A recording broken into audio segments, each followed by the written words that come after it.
दोस्तों इस बार सैलरी और पेंशन की वजह से बहुत से टैक्स पेयर को टैक्स पे करना होगा क्योंकि उन्होंने एक गलती कर दी है जिसकी वजह से कि उन्हें भारी टैक्स पे करना होगा। तो इसके बारे में इस वीडियो में डिस्कशन करेंगे, तो आप इस वीडियो को अंत तक जरूर देखिएगा। रेगुलर अपडेट के लिए CS Satbir Singh YouTube channel को सब्सक्राइब कर लें ताकि आपको टैक्स के रेगुलर अपडेट मिलते रहें और आप इनकम टैक्स की कंप्लायंस कर पाएँ। दोस्तों जैसा कि आप देख सकते हैं यहाँ पे टैक्स पेयर को पेंशन इनकम भी मिली है और वो सैलरी भी ले रहा है, क्योंकि दोस्तों ज़्यादातर व्यक्ति घर के जो आर्मी में होते हैं वो रिटायर हो जाते हैं, तो रिटायरमेंट के बाद उन्हें पेंशन मिलती है और वो कहीं जॉब भी कर लेते हैं तो उन्हें सैलरी भी मिलती है।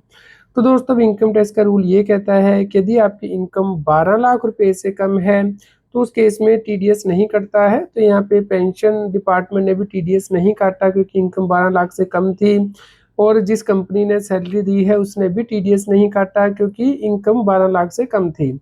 लेकिन दोस्तों जब आप इनकम टैक्स की रिटर्न भरेंगे तो आपको दोनों ही इनकम रिपोर्ट करनी होती है। तो अगर आपको मल्टीपल एम्प्लॉयर से सैलरी इनकम मिल रही है तो आपको सभी एम्प्लॉयर की इनकम रिपोर्ट करनी है। तो दोस्तों आप देख सकते हैं कि जो टोटल सैलरी है वो 13,34,762 हो गई है इस केस में। तो इसलिए अब टैक्स पेयर को टैक्स पे करना होगा। तो टैक्स कैसे कैलकुलेट होगा दोस्तों, अगर आप यहाँ पे देखेंगे नई टैक्स रजीम में तो 13,34,562 की सैलरी में से 75,000 की स्टैंडर्ड डिडक्शन मिल जाती है, तो आपकी सैलरी हट के अंतर्गत नेट इनकम आ जाती है। दोस्तों अब सैलरी हट के अंतर्गत जो आपको इनकम मिल रही है उसमें से आपको टैक्स रिबेट मिलती है। अगर आपकी इनकम मार्जिनली इंक्रीज हुई है तो यहाँ पे हमारी इनकम 12 लाख से सिर्फ 59,562 ही इंक्रीज हुई है, तो उतने अमाउंट तक ही टैक्स रहेगा प्लस एजुकेशन सेस 4%, तो 61,944 रुपीज़ का टैक्स इस केस में बन जाएगा। तो बैलेंस से रिबेट मिल जाएगी क्योंकि हमारा जो टैक्स है वैसे तो 68,934 आ रहा है, लेकिन मार्जिनल रिलीफ मिलने की वजह से हमारा जो है 59,562 का यहाँ पे टैक्स बनेगा, तो बैलेंस आपको मार्जिन रिलीफ मिल रहा है।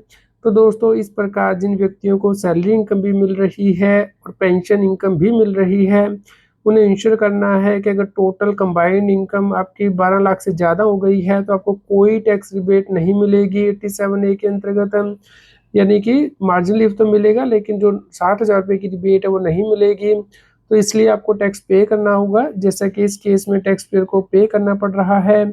तो आप इंश्योर करें कि आप अपना टैक्स सेल्फ असेसमेंट टैक्स भी पे कर दें ताकि नेक्स्ट मंथ का जो इंटरेस्ट है वो आपको ना पे करना पड़े। दोस्तों इस केस में टैक्स पेयर को इंटरेस्ट भी पे करना होगा। तो आपको इंश्योर करना है कि अगर आपका टैक्स पेबल जो है 10,000 रुपये से ज़्यादा है तो उस केस में आपको एडवांस टैक्स पे करना होता है। अदरवाइज़ आप जब रिटर्न फाइल करेंगे तो उस वक्त आपको इंटरेस्ट पे करना है। तो अगर आप यहाँ पे दोस्तों इंटरेस्ट देखेंगे तो इंटरेस्ट भी ऑलमोस्ट जो है 4,000 से ज़्यादा का बनेगा, तो 66,300 का जो टैक्स है आज की डेट में पे करना है टैक्स पेयर को, क्योंकि उसने एडवांस टैक्स को पे करने में डिफ़ॉल्ट किया है। तो आपको भी अगर इस प्रकार का कोई केस मिलता है टैक्स पेयर का तो आप इंश्योर करें कि टाइमली उसका टैक्स जमा करा दें, अदरवाइज़ उसके इंटरेस्ट बढ़ता जाएगा। दोस्तों इसी प्रकार के रेगुलर अपडेट के लिए आप हमारे व्हाट्सएप चैनल को सब्सक्राइब कर लें, और अगर कोई क्वेश्चन है तो कमेंट कर दें। और Telegram channel CS Satbir Singh टैक्सिल को व्हाट्सएप चैनल का QR कोड स्क्रीन पे दिया गया है, पर लाइक करें और शेयर करें ताकि सभी लोगों तक ये जानकारी पहुंच पाए और वो टैक्स की कंप्लायंस कर पाएँ।